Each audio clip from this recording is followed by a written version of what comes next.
Perkenalkan, nama saya Prando Julius. Saya akan menjelaskan penyelesaian konflik pribadi, penyelesaian konflik kepemimpinan, dan gaya bekerja yang berbeda-beda. Yang pertama, penyelesaian konflik pribadi.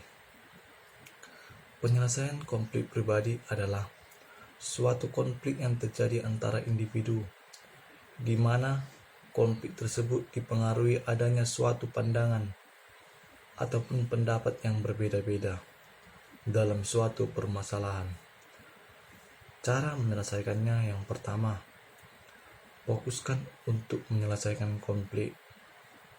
Fokuskan diri Anda untuk menyelesaikan konflik. Jangan terpaku pada kemenangan dalam beradu argumen yang siapa yang paling benar, karena akan sulit diselesaikan. Fokuskan Anda dalam mengatasi konflik agar bisa diselesaikan secara damai. Yang kedua, gunakan kepala dingin.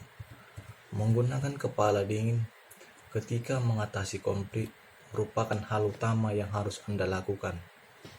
Hal ini dapat membantu Anda untuk mengendalikan emosi, sehingga memperburuk konflik yang tengah berlangsung.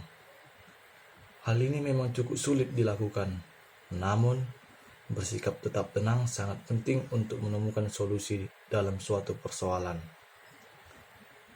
Yang ketiga, melakukan diskusi. Dengan kepala dingin, Anda dapat memulai berdiskusi dengan orang yang terdekat dengan konflik.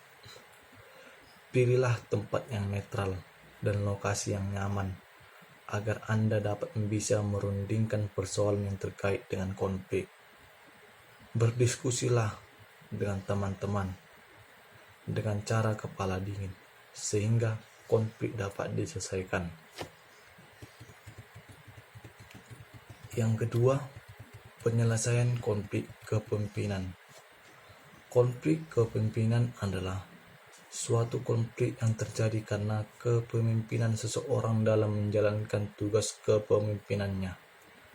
Nah, cara menyelesaikannya yang pertama, 1. Cari tahu akar dari konflik yang muncul. Saat melakukan identifikasi, emosi mutlak sudah harus terkontrol. Jika emosi Anda masih tinggi, akal sehat akan sulit muncul dan bekerja dengan baik. Cobalah telah apa yang benar-benar menjadi pemicu konflik. Apakah murni hanya terkait dengan pekerjaan, atau sudah mulai menyangkut dengan hubungan antar pribadi? Dengan mengetahui secara pasti titik awal masalah yang timbul, Anda pun bisa mulai mencari cara yang terbaik agar konflik bisa diselesaikan secara damai. Yang kedua, beri kesempatan setiap pihak mengutarakan pendapat. Dalam proses pembicaraan antara atasan dan bawahan, kedua pihak harus mau mendengar apapun pendapat, kritikan, dan saran yang dikatakan pihak lain. Jika Anda seorang atasan, jangan munculkan ego sebagai seorang atasan, karena kepentingan pribadi hanya akan merusak proses pembicaraan ini. Jika Anda seorang bawahan, dengarkan juga setiap pandangan dan kritikan yang diberikan atasan Anda. Ini merupakan proses sharing pendapat yang harus dijauhkan kepentingan pribadi. Hindari juga pandangan salah atau benar sepanjang proses berbagai pendapat ini, karena hal itu hanya akan muncul konflik berikutnya. Yang ketiga, fokus terhadap masalah, bukan pribadi. Adu argumentasi sangat mungkin terjadi ketika atasan dan bawahan melakukan pembicaraan untuk menyelesaikan konflik. Jangan pernah keluar dari lingkaran masalah saat terjadi adu argumen. Fokuslah pada masalah yang harus diselesaikan, bukan menyerang pihak lain secara pribadi. Salah satu kekurangan yang terjadi di masyarakat kita adalah kerap menyerang pribadi ketimbang menyelesaikan inti masalahnya saat melakukan adu argumentasi.